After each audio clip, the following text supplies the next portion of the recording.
Listo.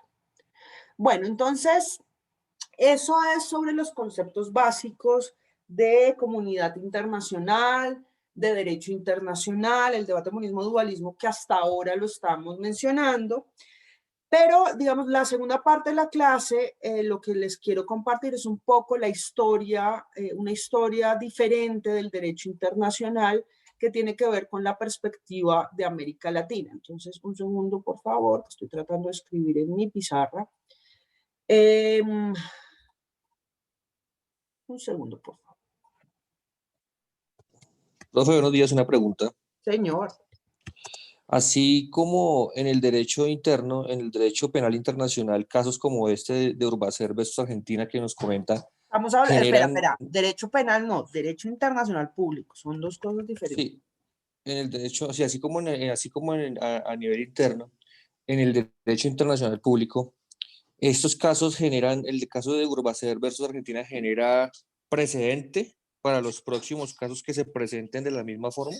Sí, claro que sí. Y de hecho, eso era un poco lo que estaba diciendo cuando me preguntaban sobre la falta de jerarquía del derecho internacional. Esa jurisprudencia de los casos son fuentes de interpretación, precisamente porque no hay una jerarquía normativa. Y claro que sí, estos casos generan precedente jurisdiccional. Claro que sí. Gracias, profe. Bueno, muchachos, entonces, digamos que esa perspectiva, esa historia del derecho internacional desde la perspectiva de América Latina se ve desde la doctrina. Uno cuando habla de doctrina entiende como esos saltos publicistas, o bueno, como esas producciones bibliográficas, ¿no? Sobre la manera como los estados se comportan, o sobre las reflexiones jurídicas que hay. Pero la doctrina en realidad, desde la perspectiva del artículo 38.1 de la CIJ, ¿sí? Tiene como dos significados. Primero es la práctica estatal, ¿sí? La doctrina también es práctica estatal que se va a reflejar en informes formales de un deseo soberano, bien sea por intereses políticos o legales, intenciones o comportamientos esperados. Eso por un lado. Y también nos dice ese artículo 38.1 del Estatuto de la CIJ, que son las enseñanzas de los más altos publicistas, es decir, como académicos, ¿no? De las diferentes naciones. ¿Sí? Y sabemos que la doctrina es fuente de interpretación del derecho internacional público. Entonces, un poco la historia que les voy a contar es la historia de la doctrina regional que se ha enseñado en la Academia de La Haya durante la primera parte del siglo XX y como los aportes que esa doctrina de América Latina le ha dejado al derecho internacional público. Entonces tenemos un primer momento, ¿no? Que es la época dorada de ese derecho internacional latinoamericano, que va desde 1923 hasta 1947, ¿sí? Y entonces acá tenemos a digamos, un diplomático, todos estos son diplomáticos que van a dar cátedras en la Academia de La Haya y que empiezan a hacer esos aportes doctrinales al desarrollo del derecho internacional. Entonces está Francisco de León Ibarra, ¿sí? Él es un secretario de Estado y de Relaciones Internacionales de México en 1911 y digamos que lo primero es que él va en 1923 y da un curso en La Haya sobre solución de controversias en la academia. Y esas ideas sobre solución de controversias de Francisco León Ibarra se van a incluir en el Pacto de Bogotá en 1948. Es decir, que esa visión de Francisco León Ibarra lo que decía es que las controversias internacionales debían resolverse de manera pacífica, ¿sí? Y esa idea de la solución de controversias pacífica, pues se va a incluir en el Pacto de Bogotá. ¿Listo? Luego viene otro señor, otro diplomático, que se llama Simón Planas Suárez. ¿sí? Él es ministro de Venezuela en La Haya y también, como les decía, dan cursos en La Haya sobre la extensión de la doctrina Monroe. Por favor, búsquenme qué es la doctrina Monroe rápidamente y alguien que me cuente. ¿Qué fue la doctrina Monroe?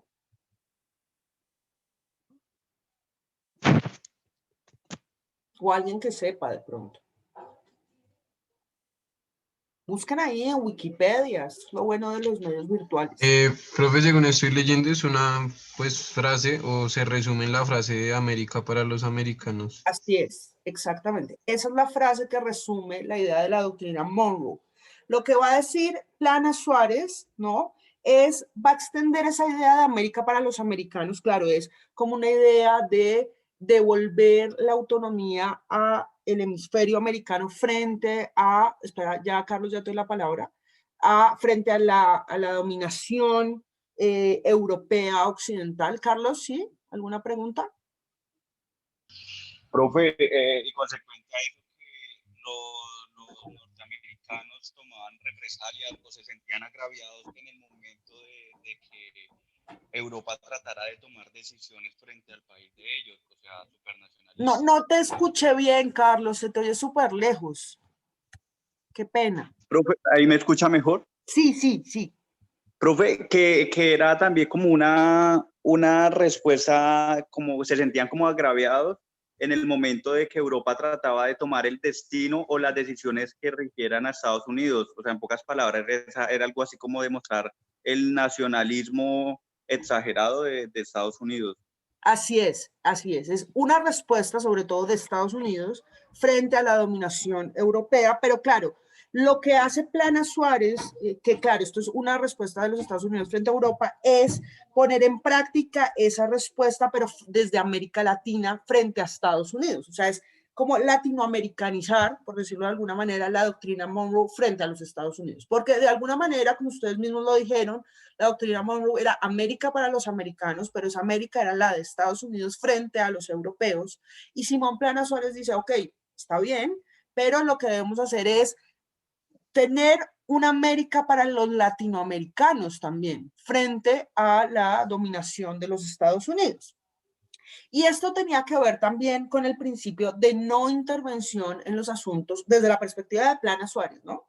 No intervención de los asuntos internos frente a los Estados Unidos en relación a los países de América Latina. Y esto me parece un súper aporte de este ministro de Venezuela, ¿no? En donde, pues, digamos, según estas definiciones, se defendía como la independencia de los países de América Latina, la autodeterminación de nuestros pueblos y todo esto, todos estos valores de Simón Plana Suárez van a ser reconocidos en las conferencias panamericanas pues que se dan en América Latina.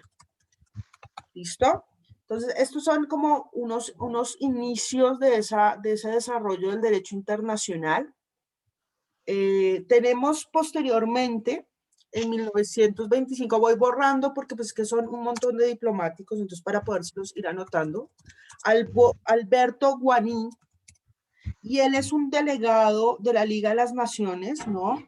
Que va como profesor a la Academia de La Haya y va a aportar una serie de reflexiones sobre la cooperación internacional. ¿Listo? Entonces, en primer lugar, esas prácticas de cooperación empiezan a incluir todos los proyectos de las confederaciones americanas o de América Latina, ¿sí? También va a incluir o va a tener en cuenta la doctrina Drago. La doctrina Drago tiene que ver, perdón, mi perro se llama Drago y acaba de venir, pero no tiene nada que ver con esto. La doctrina Drago tiene que ver con el rechazo de la intervención armada como una manera de cobrar deudas. Antes se utilizaba la Fuerza Armada para cobrar deudas y con la doctrina Drago pues empieza a prohibir esa práctica y Guaní empieza a decir que esa doctrina tiene que implementarse pues, en América Latina para que no se le cobraran las deudas a través de la amenaza del uso de la fuerza. Y también, digamos que el otro elemento de toda la reflexión de Guanín tiene que ver con la proclamación colectiva del arbitramiento como un método predilecto de resolución de problemas. Entonces, arbitramiento. Ahora, hay una de las, lo más importante, Alberto Guanín, tiene que ver con esto, el utis possidetis iuris. El iutis possidetis iuris es un principio de América Latina para decir que lo que se ha adquirido, ¿sí? Como nosotros adquirimos nuestro territorio, así lo debemos conservar. O sea, es una manera de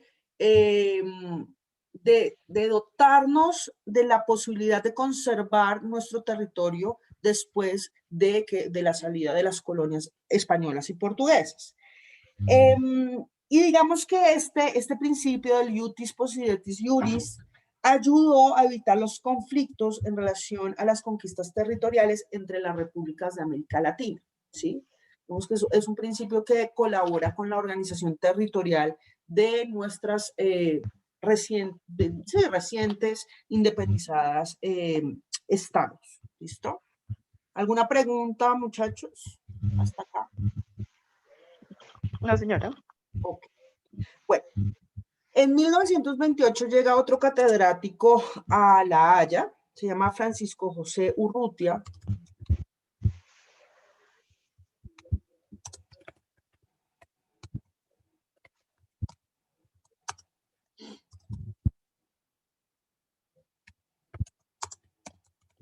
Y entonces, este es un diplomático colombiano, representante de la Asamblea de la Liga de las Naciones y es juez permanente de la Corte Permanente Internacional de Justicia de La Haya, ¿no?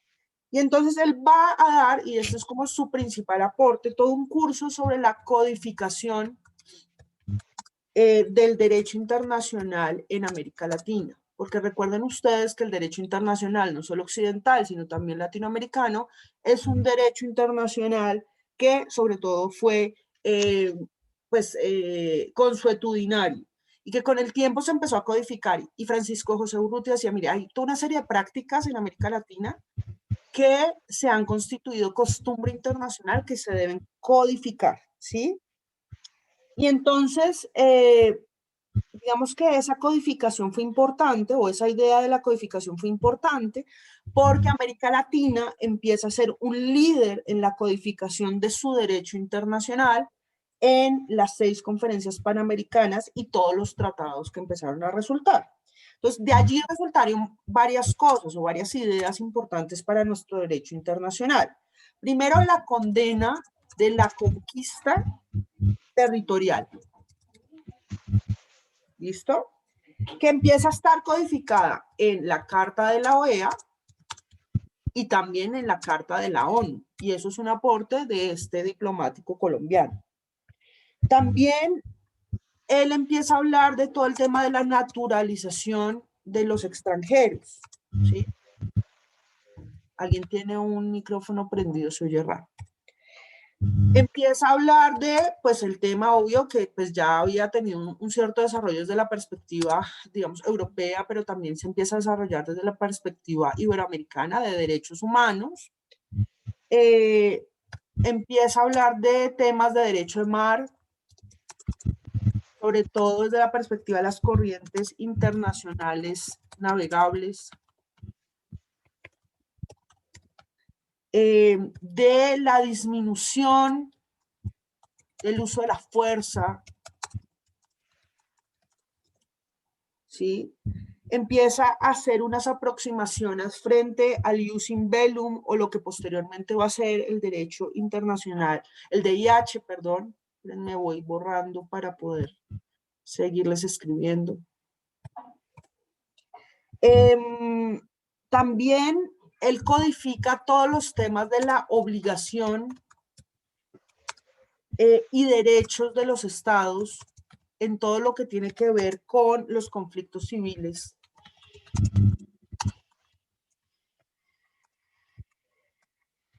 Y También la región va a avanzar en la codificación del derecho internacional privado, gracias a Francisco José Urrutia.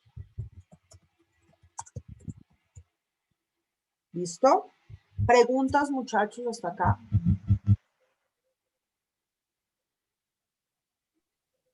No, profe, por mi parte ninguna.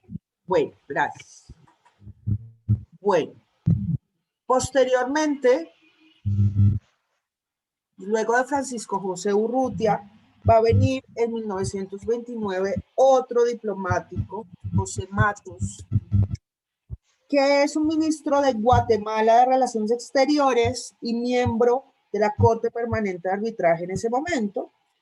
Y lo que va a hacer Matos en ese momento es hablar de todas las contribuciones hasta el momento de las naciones de América Latina en el marco de la Sociedad de Naciones.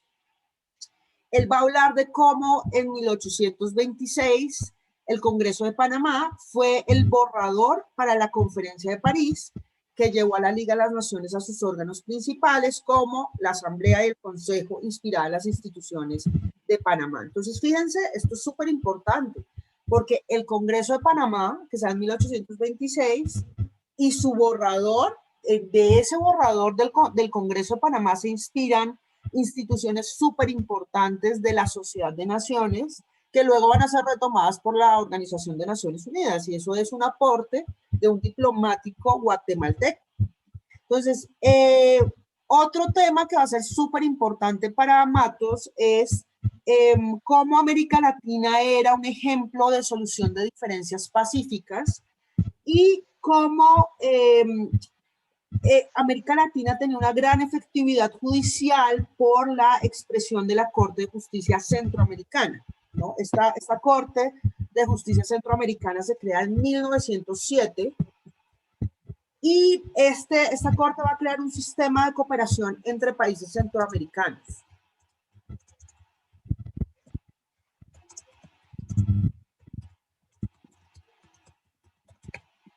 Sobre todo entre Costa Rica, Salvador, Guatemala, Honduras y Nicaragua. Y esta corte va a ser una influencia para el desarrollo y práctica de otras cortes internacionales.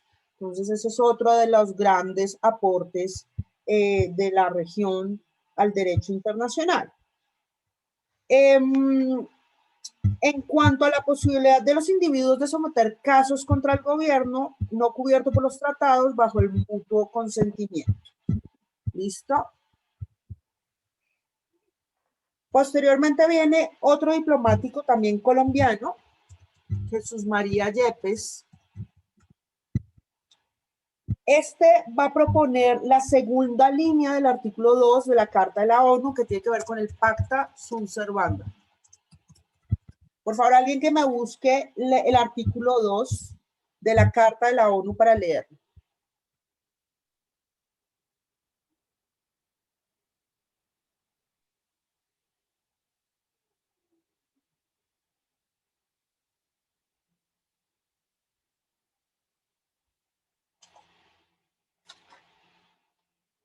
Artículo 2 de la Carta de la ONU, muchachos, por favor. Profe, ya, ¿ahí me escucha bien? Léela. Profe, ¿ahí me escucha? Sí, te escucho. Dice, artículo 2, capítulo 1, dice, la organización está basada en el principio de la igualdad soberana de todos. Perdón, es el artículo 2. Artículo 2. Empezar leyendo capítulo 2.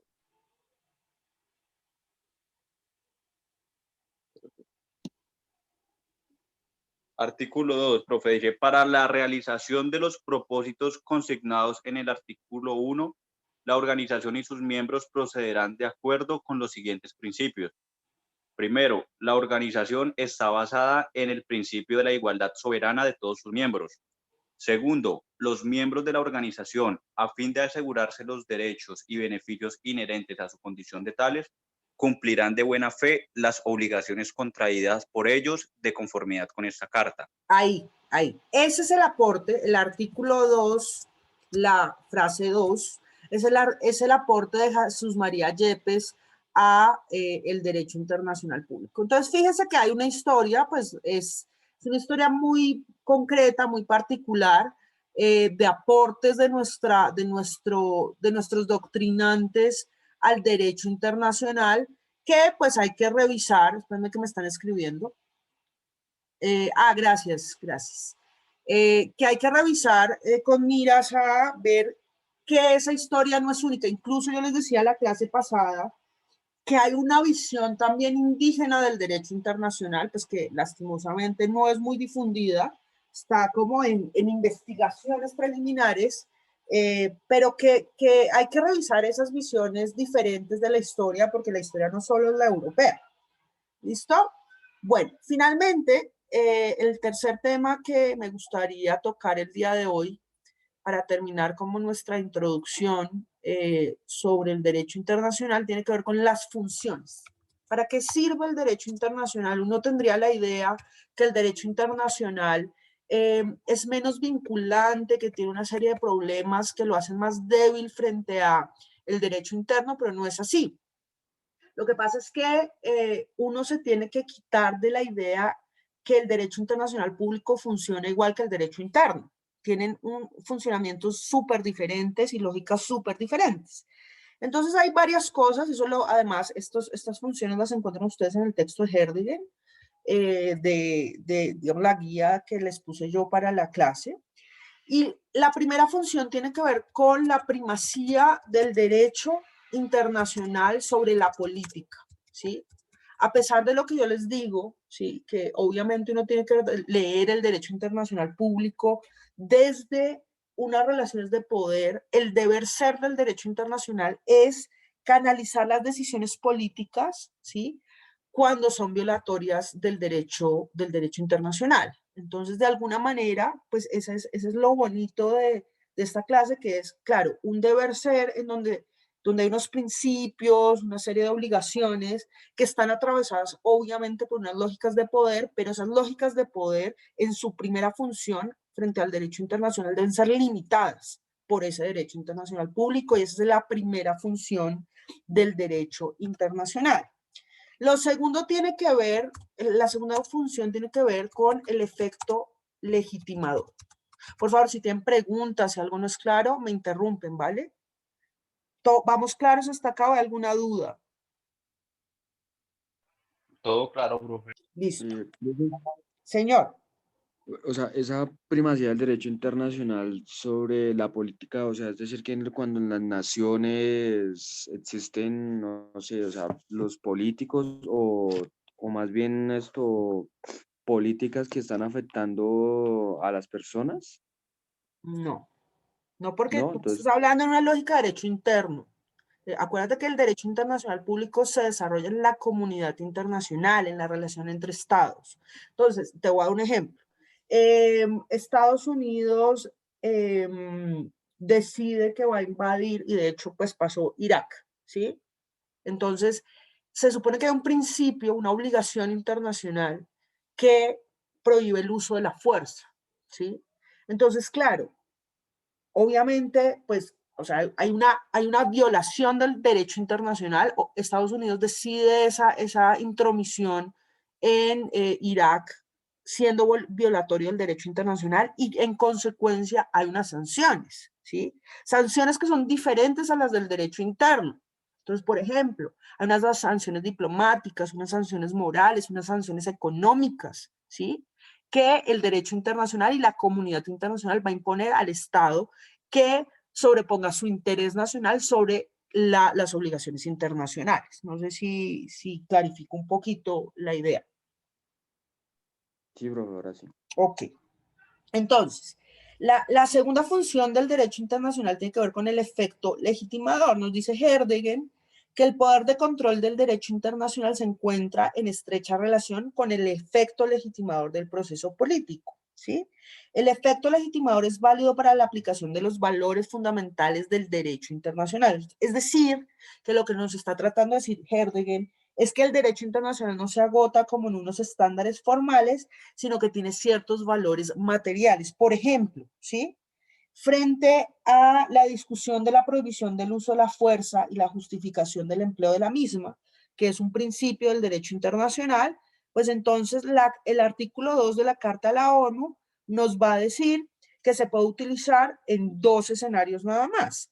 Cuando hay una amenaza a la seguridad colectiva y cuando hay una amenaza inminente a los derechos humanos. Es decir, que el derecho internacional legitima ciertas decisiones políticas que son válidas para la comunidad internacional frente a otras y prohíbe otras decisiones políticas en esa comunidad internacional. ¿Es claro? ¿O preguntas? Claro, profe. Bueno, ¿alguien tiene alguna duda? Los noto como muy callados. Tengo una duda. ¿Cuál es la duda? Profe, al momento de que se utilizan armas químicas, que está por todo lado, pues totalmente prohibido y se supone que es algo grave, cuando le infringen esa norma, lo único que pueden tomar de represalias, ¿qué es, profe? O sea, no Sanciones. hay nada absolutamente. Hay muchas represalias en derecho internacional. La primera Profe, de ellas... frente a sanciones, al igual a los países que han utilizado armas químicas, han denotado una actitud de que no se dejan guiar o no se dejan afectar por eso. Ahí no hay otra instancia a la cual sea más allá de simplemente sanciones. Bueno, entonces, 2 cosas.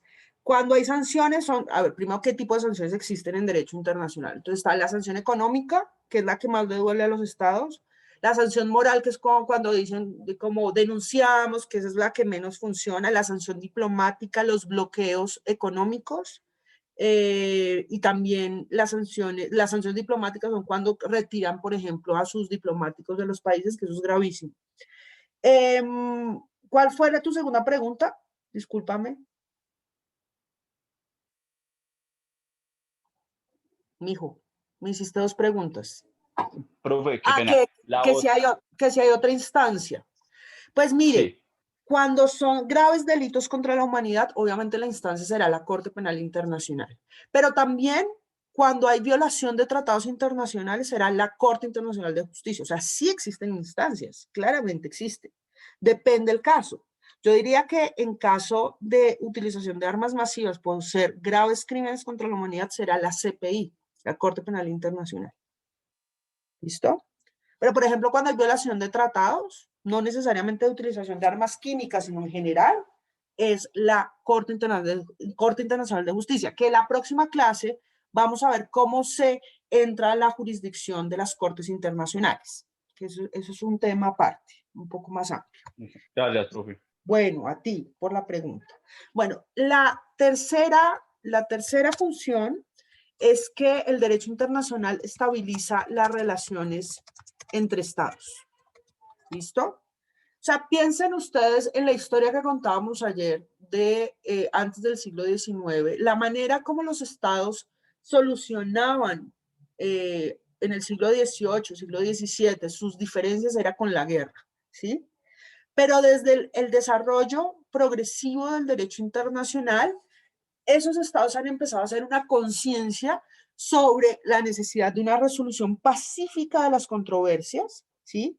Y esta función de estabilizar las relaciones entre estados tal vez es la función más importante del derecho internacional, ¿sí? Porque digamos que como presupuesto de esta función va a ser el principio de la igualdad soberana de los estados. Es decir, los estados son iguales en teoría o jurídicamente hablando, eso tiene obviamente unas bemoles, pero los veremos en su momento. Y esto implica que a todos los estados al menos se les debe proteger su territorio, y se les debe proteger su territorio frente al uso de la fuerza. Entonces, esta me parece a mí que es una de las funciones más importantes del derecho internacional público. ¿Listo? ¿Cuál es el elemento constitutivo de este principio? Es la conservación del Estado en lo territorial.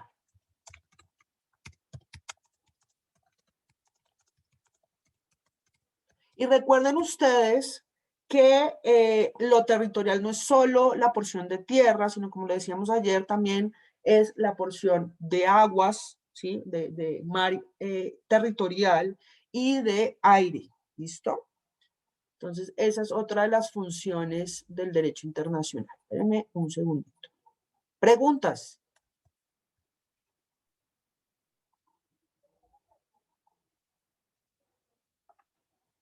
¿No hay preguntas? Aunque sea, dígame no, lo que sea. Profe, una pregunta. Y en el caso de las tropas extranjeras que ingresaron el año pasado de Estados Unidos y que Ajá. no se aprobó, pues, por así decirlo, legalmente, ¿no? Se firmó una carta de aprobación. Justamente el fallecido exministro, Olves. ministro de Defensa Carlos Holmes Trujillo, en ese caso, ¿cómo opera a nivel internacional si esas tropas no fueron autorizadas? Es una violación a la soberanía territorial. Si eso no fue autorizado, pero yo dudo mucho que en ese caso no haya sido autorizado por el gobierno colombiano, es una violación del derecho internacional. Un ejemplo muy claro de eso, ¿se acuerdan cuando Colombia, para perseguir a Marulanda, se metió a Ecuador? ¿Cómo se llama esa Sí. operación? Se me olvidó. Ese fue un caso de violación del derecho internacional público, totalmente. Y eso incluso está en curso en los tribunales ecuatorianos. Creo que se llegó a un acuerdo entre el gobierno colombiano y ecuatoriano posteriormente. Pero eso es un claro caso de violación de la soberanía territorial. En el caso de las tropas norteamericanas, yo sí creo que hubo aquiescencia del gobierno colombiano. Y si el gobierno colombiano acepta esas tropas, no hay una violación de la soberanía. Pero no estoy muy segura en ese caso, tengo que serte franca. No estoy segura. Ah, bueno, En profe, el si es caso de que las yo tropas, en lo que tenía entendido, pues esa carta no se, o sea, no hubo una aprobación, hubo una violación ahí. Y de hecho, uno de los ministros, se me va el nombre, Robledo, si no pero estoy mal, él Robledo no es ministro. interpuso, Robledo no es inter- ministro. Robledo es eh, congresista. un congresista, perdón, disculpe. Un congresista fue el que interpuso la demanda frente a eso. Claro, Entonces, pero si el gobierno colombiano, porque es que una cosa es un congresista, otra cosa es el gobierno. Si en la rama ejecutiva aprueba eso, ahí pues no hay violación, ¿entiendes? Porque el gobierno es el que dispone de el territorio.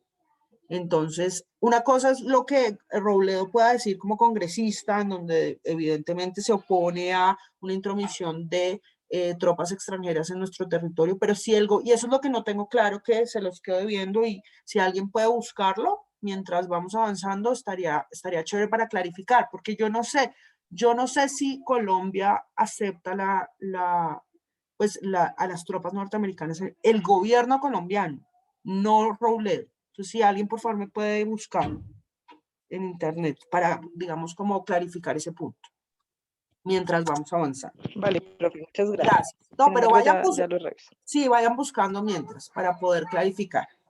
Entonces, el otro elemento, la otra función que va a ser súper importante como función del derecho internacional es la prevención de conflictos. Y esta es otra de las funciones centrales del derecho internacional.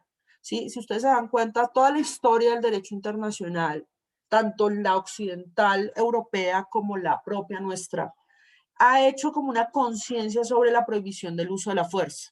Eso no implica que no se haya utilizado. Lo que pasa es que en la actualidad el uso de la fuerza es violatoria del derecho internacional, cosa que antes se permitía. Antes, una forma de adquisición válida del territorio, y por antes estoy hablando antes del siglo XIX, era válida la anexión, ¿sí? O sea, la conquista. En la actualidad, utilizar la fuerza para resolver conflictos, para adquirir territorio, para cualquier otro propósito está absolutamente prohibida. Entonces, la prevención de conflictos pues tiene varias cosas. Primero es prevenirlos, evitarlos, ¿sí? Prevenir el conflicto como tal. Pero obviamente pasa que en el mundo hay muchísimos conflictos en curso. Entonces ya una vez el conflicto instaurado, otra la función de la prevención del conflicto es la solución pacífica o la mediación para esa solución pacífica. Y si la solución pacífica no se llega, pues entonces el monitoreo de ese conflicto. No sé si ya encontraste lo de las tropas norteamericanas en Colombia? Profe, Profe, yo estoy sí en ya el... encontré A algo. ver, cuéntame, ¿qué dice? Es que acá dice que, digamos, la presencia de las tropas norteamericanas en ese caso, o sea, la controversia se centró porque cualquier arribo de un contingente militar extranjero debe estar aprobado por el Congreso. Y Ok, en ningún momento hicieron dicha aprobación, sino de un momento a otro fue cuando empezaron a llegar, según lo que estoy leyendo, 45 soldados pues, de Estados Unidos. ok, ok. Entonces, Exactamente. digamos, la justificación de Duque era que, pues, que él era como un aliado de Estados Unidos y que estaban, o sea, que los soldados arribaban con el fin de iniciar como una lucha con el narcotráfico, contra el narcotráfico, pero Fíjense, pues obviamente se saltó los protocolos necesarios exacto. para Pero ese arribo. fíjense esto, que esto es un caso un poco más gris para determinar si es violatorio del derecho internacional o no. Porque por un lado, si el gobierno aprueba, que era lo que yo me acordaba, que Duque sí había aprobado pues la intromisión de tropas norteamericanas en Colombia, pues la intromisión o la colaboración, como él lo llama, pues de alguna manera el gobierno en derecho internacional, es quien tiene la facultad de disponer sobre el territorio. Entonces, desde esa perspectiva, uno podría decir que no hay violación de derecho internacional. Pero por el otro lado, ya desde la perspectiva interna, claro, hay una controversia, porque es que hay unos, digamos, como unos procedimientos internos para que las tropas extranjeras vengan al, al país. Entonces, lo que pasa es que una cosa es la visión del derecho internacional, pues la visión del derecho internacional será, pues si Duque aprueba, quien es jefe de gobierno de las Fuerzas Armadas, pues ahí no habría violación, ¿cierto? En un sentido muy, muy simple, desde esa perspectiva. Pero claro, la controversia interna es otra cosa. Y la controversia interna, con miras al derecho internacional, no siempre es relevante. Es relevante para nuestro país, claramente, para el derecho interno, pero no necesariamente para el derecho internacional. O sea, Robledo no podría llevar este caso a, no sé, a una corte internacional o una corte regional, porque lo primero que le dirían es, pero es que su gobierno aprobó y su gobierno es quien dispone del territorio. Entonces, no sé si clarifico un poquito, pues mi visión, obviamente puede ser sujeto de Sí, debate, sí, claro. pero sí, o sea, sí, Sí, sí, claro, te entiendo. Es más hacia la controversia interna que se genera frente al procedimiento que se realizó, ¿no? sí, claro, es que la controversia interna no necesariamente, no siempre es relevante para el derecho internacional, solo en muy contadas cosas. ¿No? En contadas cosas. Ok, Lo que tiene que ver con quién representa al Estado, ahí el derecho interno es importante, ¿sí? Ahí sí se puede decir, venga, pues que el que representa al Estado no es Robledo, el que representa al Estado es Duque, y Duque tiene esa facultad, desde la perspectiva del derecho internacional. Por eso hago como la aclaración. Obviamente es muy complejo ese tema desde la perspectiva del derecho interno. Yo coincido con Robledo, pues, o sea, sí, hay unos protocolos, pero eso pasa también en otros países. Fíjense que en Estados Unidos también, para mandar tropas norteamericanas a otros países, eso debe pasar por el Congreso de los Estados Unidos. Y lo que hacen generalmente ni siquiera es una votación, sino que el presidente llama a sus congresistas aliados, les comenta y ya. Es decir, desde la perspectiva como del derecho interno son otros procedimientos que desde la perspectiva del derecho internacional. Cosa mucho más complicada sí fue, y eso sí fue una clara violación del derecho internacional y de la soberanía, el caso de cuando Colombia bombardea el territorio ecuatoriano. Pues eso sí es una clara violación y de hecho Colombia llega a un acuerdo con el gobierno ecuatoriano por eso y pues da un dinero por esa intromisión en su territorio. Pero son dos casos, pues claro, uno es mucho más gris que el otro, pero yo diría que si Duque aprueba y él como jefe de gobierno, pues ahí no hay un caso internacional al menos. De pronto en lo interno sí, pero en lo internacional no. ¿Ok? Bueno, muchachos, entonces, acá sobre la prevención de conflictos hay una cosa y un concepto que me parece muy importante y es el concepto de qué entienden las Naciones Unidas por paz, pero que entienden también los teóricos de la paz por lograr la paz o por prevenir la paz. Cuando uno lee el capítulo séptimo de la Carta de las Naciones Unidas, ¿no? En donde dice, y me permito leer, la presencia en conflictos interestatales con el empleo de la fuerza militar constituye un concepto dinámico de paz. En realidad lo que uno puede ver es un concepto de paz que en términos de John Galton, que se lo recomiendo mucho, es un autor que teoriza sobre la paz. John Galton es un concepto negativo de paz. O sea, el concepto de las Naciones Unidas sobre la paz es un concepto negativo. ¿Qué es el concepto de paz negativa? Es simplemente erradicar los conflictos. Un poco lo que hicimos en Colombia con la negociación entre el Estado colombiano y las FARC en su momento, en La Habana, ¿sí? Entreguen armas y listo. Pero John Galton dice, la paz no puede entenderse solo como la erradicación de los conflictos, sino que hay otro concepto que es la paz en sentido positivo. Y es, la paz en sentido positivo es erradicar las causas de los conflictos. Esto ya es mucho más complejo, ¿cierto? Porque una cosa es entregar armas, dejar de que haya violencia, pero otra cosa es pensar las causas del conflicto. Por ejemplo, les pregunto, ¿cuál es la causa o cuáles son las causas del conflicto en Colombia para ustedes? La corrupción. ¿Solamente?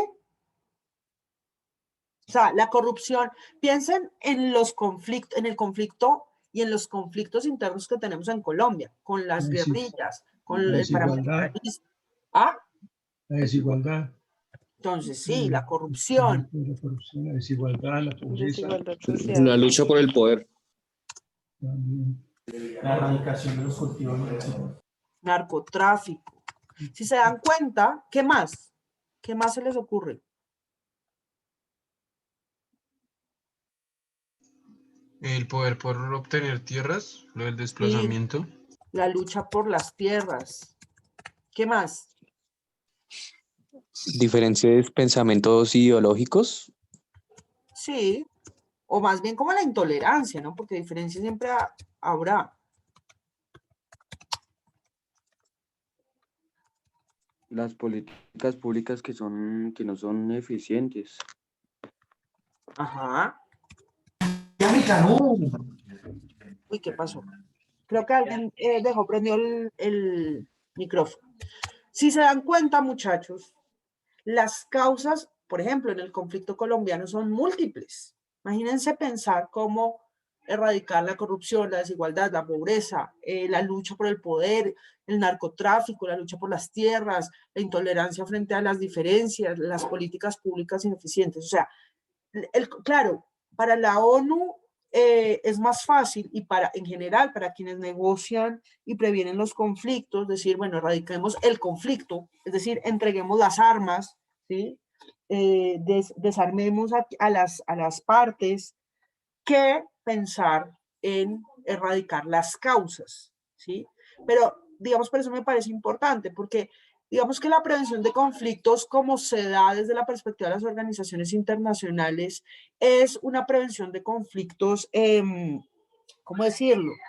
Un poco, no inadecuada, pero pues limitada, sin limitar. Se limita a prevenir o erradicar el conflicto. Pero Galton lo que nos está diciendo es que el derecho internacional y las organizaciones internacionales tendrían que pensar erradicar esas causas y pues eso es una labor mucho más compleja, ¿no? Entonces, esa es otra de las funciones del derecho internacional. No sé si hay preguntas, comentarios hasta el momento. ¿Es claro los conceptos de Galton? Sí, señora. Listo. Uno de los grandes desafíos en esa prevención de conflictos para el derecho internacional es el terrorismo, ¿sí? ¿Por qué?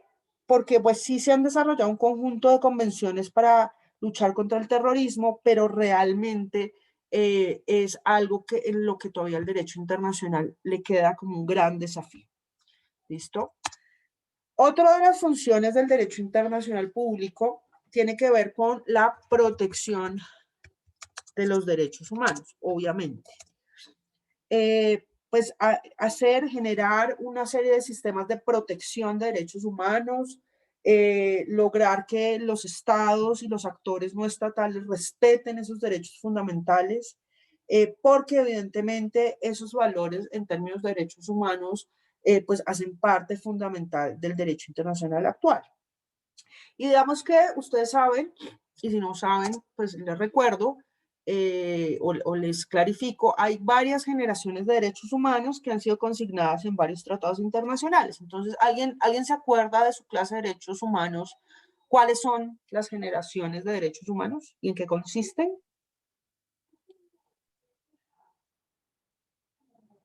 Si no,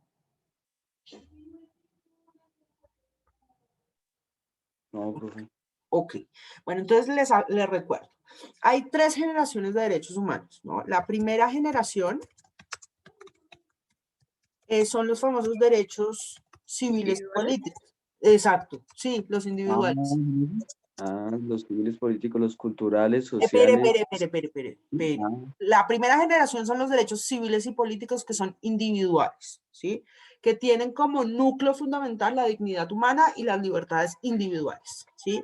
La segunda generación son los que mencionabas aceleradamente, los famosos DESCA, derechos económicos, bueno, no, en realidad son los DESC, los de segunda generación, derechos económicos, sociales y culturales, ¿no? El derecho a la educación, el derecho al trabajo digno, el derecho a la protesta, el derecho a la cultura, el derecho a la recreación, el derecho a la vivienda digna, ¿sí? Son derechos colectivos o son derechos que implican, más que colectivos, son derechos que implican unas garantías del Estado en términos económicos, sociales y culturales, ¿sí? Surgen, ¿sí? Se inspiran de las revoluciones rusas, de la revolución rusa del 17, para decir, vea, la primera generación está muy bien, pero estos son derechos formales. Necesitamos derechos materiales que garanticen la efectividad de esos derechos. Y la tercera generación de derechos son los derechos, los colectivos. Sí, Colectivos emergentes. sí, muy bien. Son el medio ambiente y Paz. Sí, y hay otro. y el desarrollo. Carlos, ¿preguntas? Profe, porque algunas personas han tocado una cuarta generación, han tocado de pronto ese tema que de la robótica. Uy, no te oigo nada. Escucha mejor, ¿cierto? Sí. Profe, que algunas personas, incluso un profesor hace 2 semestres, alcanzó a tocar de que se planteaba una cuarta generación de derechos que es a los de la robótica. Sí. ¿Eso es solamente falta legislar o ya se tiene, o todavía no ha ingresado dentro del ordenamiento jurídico de todos los países, profe? No ha ingresado. No ha ingresado, son todos, que de hecho a mí me parecen que ahora sí que son más necesarios. El derecho al acceso a la informática, la sociedad de la información en condiciones de igualdad y no discriminación. Fíjense el escenario en donde estamos. Estamos en una pandemia, estamos en un escenario en donde los derechos de segunda generación, por ejemplo, el acceso a la educación, está viéndose afectado porque no todos los niños, niñas, adolescentes ni personas pueden tener acceso equitativo a la educación por carecer de estos derechos de cuarta generación. Evidentemente, si ustedes se dan cuenta, los derechos de primera, segunda generación son los más normativizados en términos internacionales, ¿no? En los de tercera generación apenas se están desarrollando y los de cuarta generación se han puesto sobre la mesa en la doctrina, pero evidentemente falta normatividad. Y es una normatividad que a mi modo de ver se hace demasiado necesaria en este contexto, ¿sí? Estamos teniendo que trabajar online, tenemos que acceder a la educación online, tenemos que conciliar el trabajo y la familia por esta intermediación informática. O sea, hay toda una serie de cuestiones que en la actualidad con la pandemia yo pienso que se debería acelerar esa normatividad. No se han normativizado los derechos de cuarta generación. Eso es así, es verdad. Y es una necesidad, es uno de los retos también, no solo a nivel nacional, sino internacional. Fíjense, ni siquiera los de tercera generación han tenido un desarrollo normativo tan tan complejo como los de primera y segunda generación, los de cuarta generación que hasta ahora se están enunciando y describiendo la doctrina, pues mucho menos. Entonces, pues para decirles que esas generaciones, al menos los de primera, segunda generación, están en una serie de tratados, ¿no?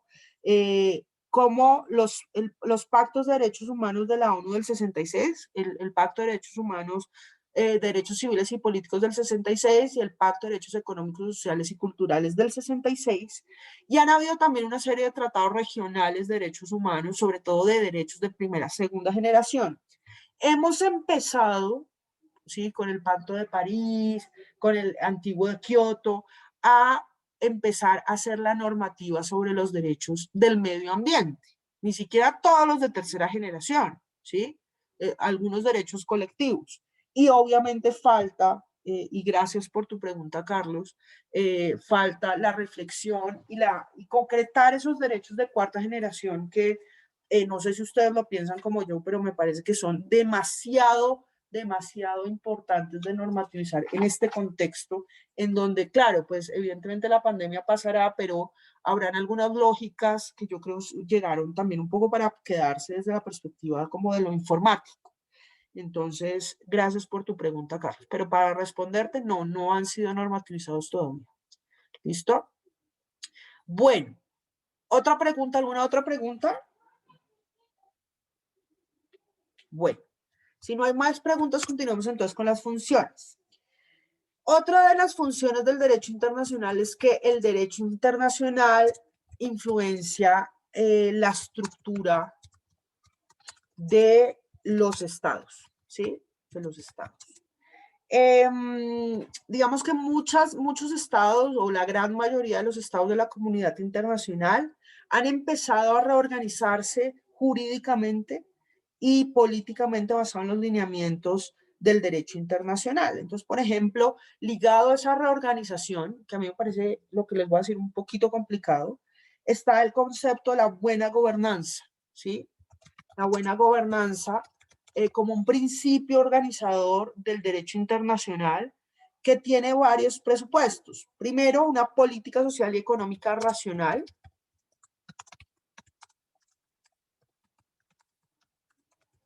Segundo, una toma de decisiones democráticas. Tercero, unas políticas de desarrollo compatibles con el libre mercado. Medidas contra la corrupción.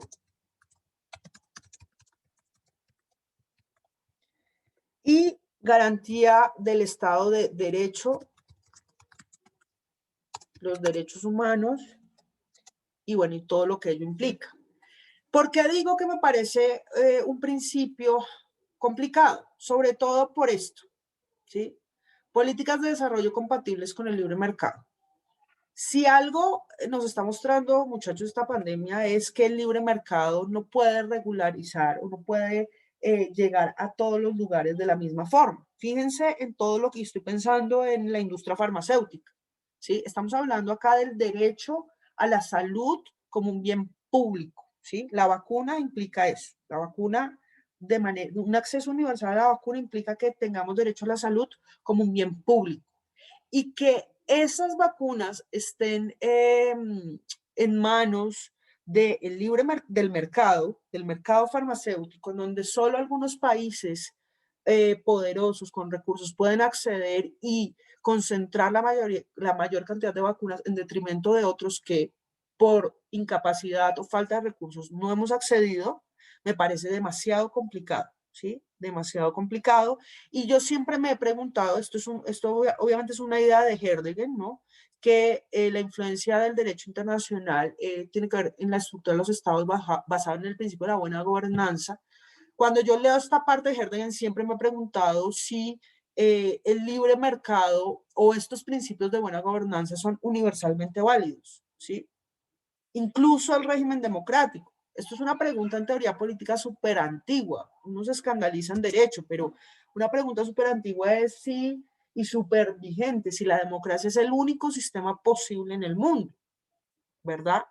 Pero más que todo, una de las cosas que a mí me preocupan de esa idea de la buena gobernanza es las políticas de desarrollo compatibles con el libre mercado que hasta el momento se habían generalizado desde la perspectiva del neoliberalismo, es decir, poner un Estado pequeño bajo el presupuesto que el Estado es ineficiente y lo privado es eficiente, y dejar que el mercado regulara el resto de cosas. Y lo poco que el mercado no pueda regular entre el Estado, un Estado pequeño, etc.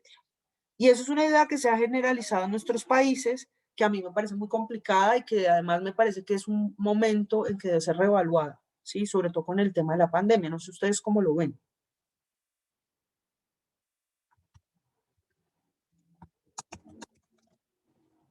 ¿No lo ven? ¿Cómo que no? ¿Están ahí? Muchachos. Sí, profe.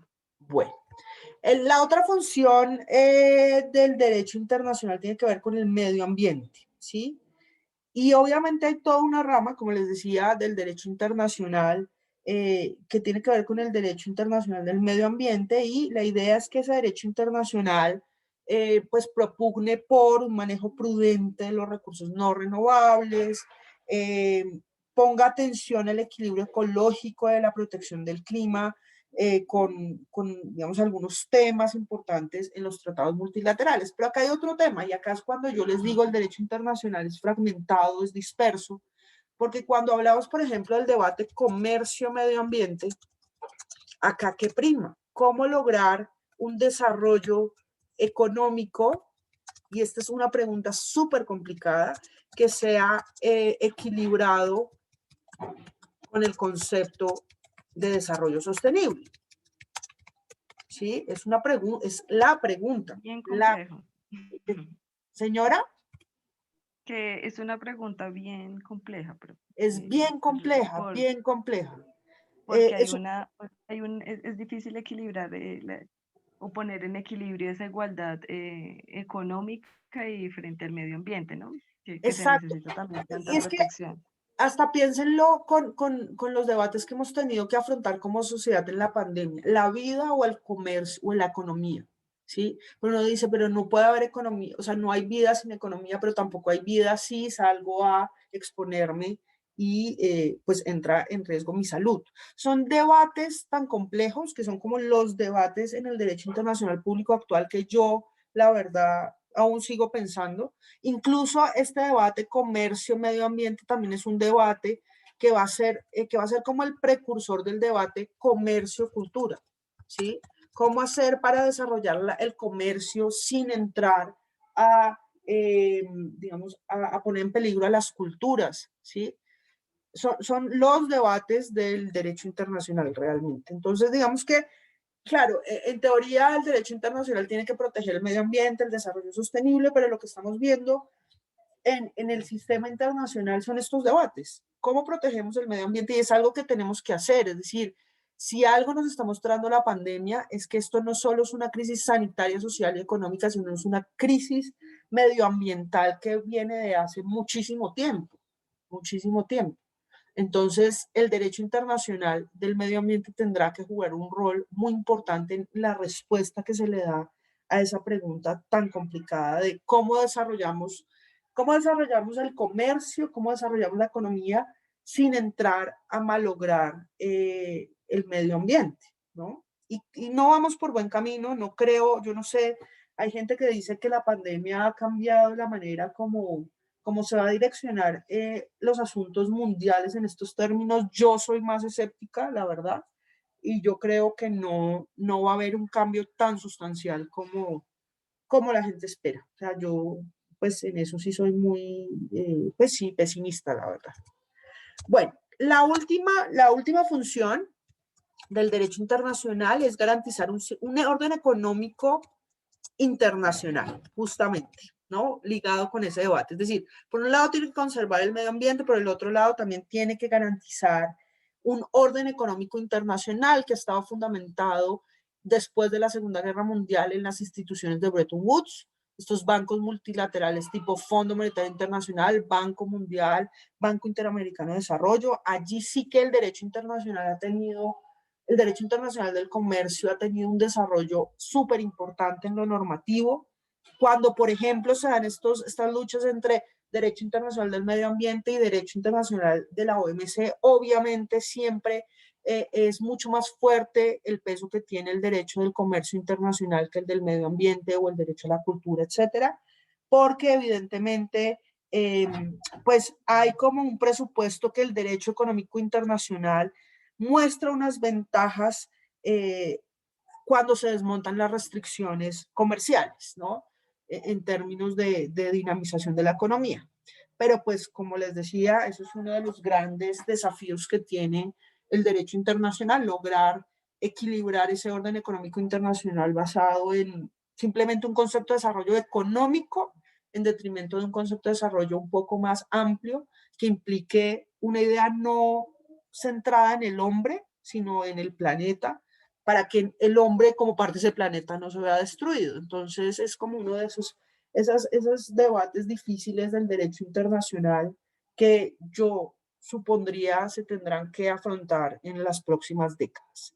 No sé si hay preguntas, muchachos, comentarios.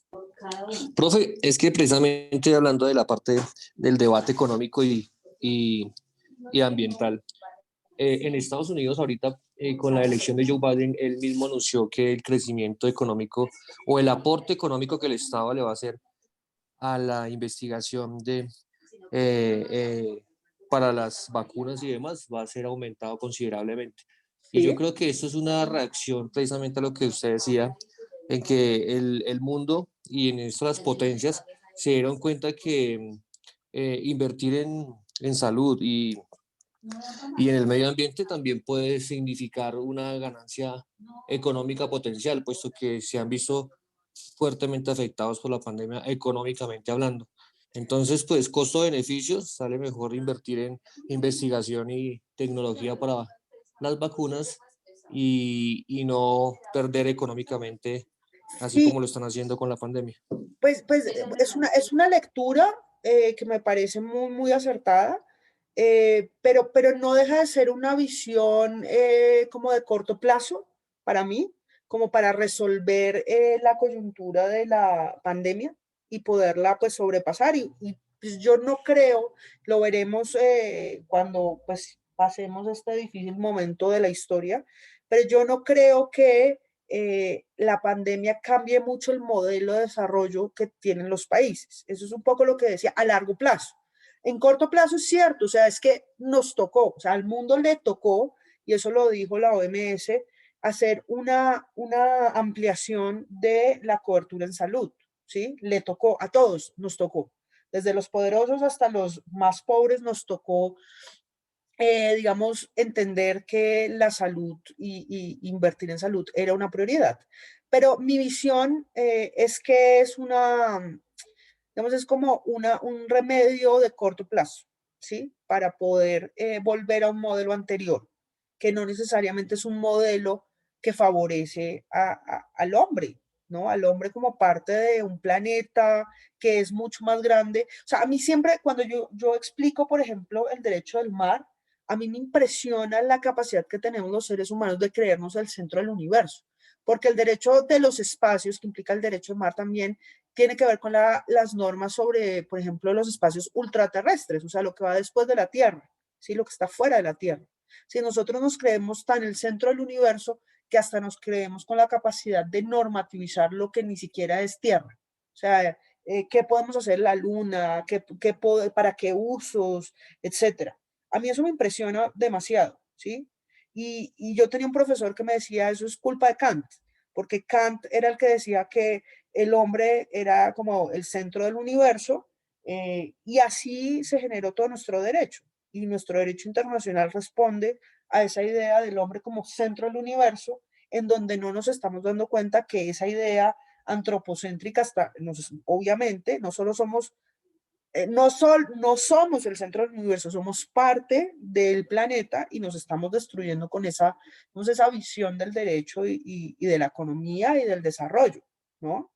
No sé si los líderes mundiales entiendan eso a largo plazo, es un poco como la inquietud que yo tengo, ¿no?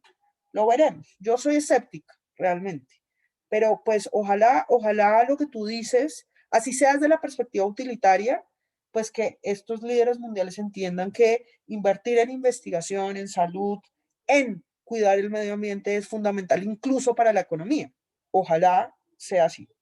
pues obviamente eso es algo que veremos en las próximas décadas. Bueno, muchachos, pues gracias. Acuérdense que tienen hasta la otra semana, el jueves, para hacer el tallercito y nos vemos el miércoles. Y que tengan buen día y cuídense mucho, por favor. Traten de no salir si no es necesario. Bueno, hasta luego, muchachos. Buen día. Hasta luego, profe, gracias. Muy buen día. Bueno, profe, muchas gracias. Feliz día.